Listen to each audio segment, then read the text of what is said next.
Halo, Assalamualaikum warahmatullahi wabarakatuh. Insya Allah ini adalah presentasi pertama saya yang akan saya share ke sosial media. Di sini saya akan membahas mengenai vaksinasi.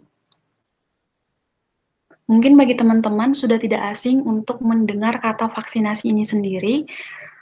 Pada kesempatan ini saya akan membahas secara umum saja mengenai apa sih vaksinasi itu, contoh dari vaksin, kemudian cara kerja vaksin, dan bagaimana manfaat vaksinasi itu terhadap manusia. Untuk mengefisiensi waktu, langsung saja. Yang pertama adalah pengertian dari vaksinasi. Vaksinasi adalah proses pemberian vaksin melalui disuntikan maupun diteteskan ke dalam mulut untuk meningkatkan produksi antibodi guna menangkal penyakit tertentu.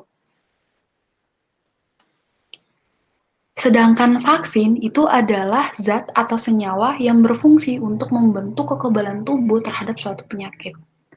Jadi, antara vaksinasi dan vaksin itu berbeda.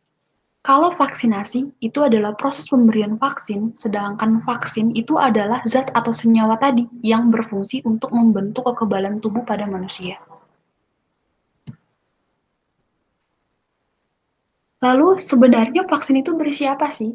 Nah, vaksin itu berisi dari antigen, stabilizer, adjuvan, antibodi, dan yang terakhir adalah pengawet. Antigen itu adalah komponen yang dihasilkan dari struktur organisme penyebab penyakit yang dikenal sebagai benda asing oleh sistem kekebalan tubuh manusia. Sedangkan stabilizer itu digunakan untuk menjamin stabilitas vaksin saat disimpan. Kemudian ada adjuvan. Adjuvan itu ditambahkan dalam vaksin untuk merangsang pembentukan antibodi terhadap antigen secara lebih efektif. Kemudian ada namanya antibodi. Antibodi tujuannya untuk mencegah terjadinya kontaminasi bakteri pada kultur sel di mana virus tersebut sedang dikembangbiakan. Yang terakhir ada pengawet. Nah, pengawet ini digunakan untuk mencegah pertumbuhan bakteri dan jamur. Vaksin itu biasanya mengandung agen yang menyerupai mikroorganisme penyebab penyakit atau dari mikroorganisme itu sendiri seperti bakteri, virus yang dilemahkan. Lalu contoh vaksin itu seperti apa? Nah, di sini saya mengambil 3 contoh vaksin. Yang pertama adalah vaksin polio, vaksin campak, dan vaksin rubella. Vaksin polio sendiri itu disebabkan oleh penyakit polio akibat virus yang ada di dalam saluran pencernaan dan tenggorokan yang menyebabkan kelumpuhan permanen. Kedua, ada virus campak.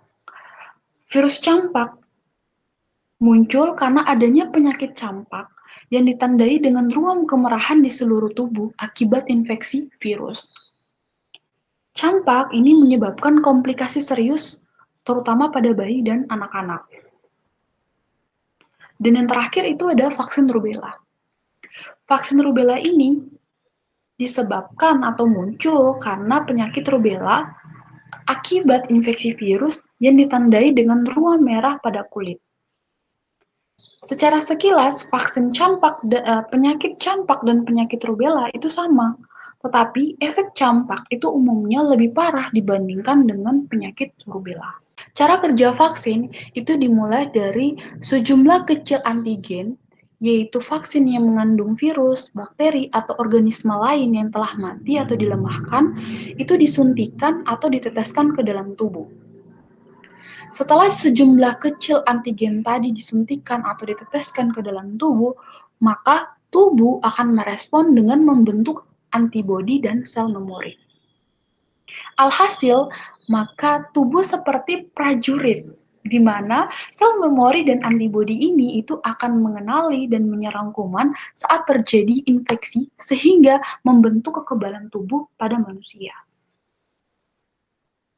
Yang terakhir ada manfaat vaksinasi. Manfaat dari vaksinasi itu ada 3. Yang pertama adalah mencegah penyakit, yang kedua mencegah penyebaran penyakit, dan yang terakhir itu melindungi diri dari resiko kematian dan cacat. Kenapa vaksinasi tadi mampu mencegah penyakit dan penyebaran penyakit, karena ketika vaksin tadi itu mampu merangsang sistem imunologi tubuh untuk membentuk antibodi, maka dia mampu mencegah penyakit dan penyebaran penyakit. Kemudian, melindungi diri dari resiko kematian dan cacat. Contohnya nih, pemberian vaksin cacar pada usia anak-anak. Itu mampu membantu si anak-anak untuk mencegah penyakit cacar terjangkit di kemudian hari, di saat anak tersebut sudah berusia dewasa. Oke, sekian presentasi dari saya. Mungkin bagi teman-teman yang ingin bertanya, bisa langsung saja bertanya di kolom ini, atau bisa melalui DM. Terima kasih, semoga bermanfaat. Assalamualaikum warahmatullahi wabarakatuh.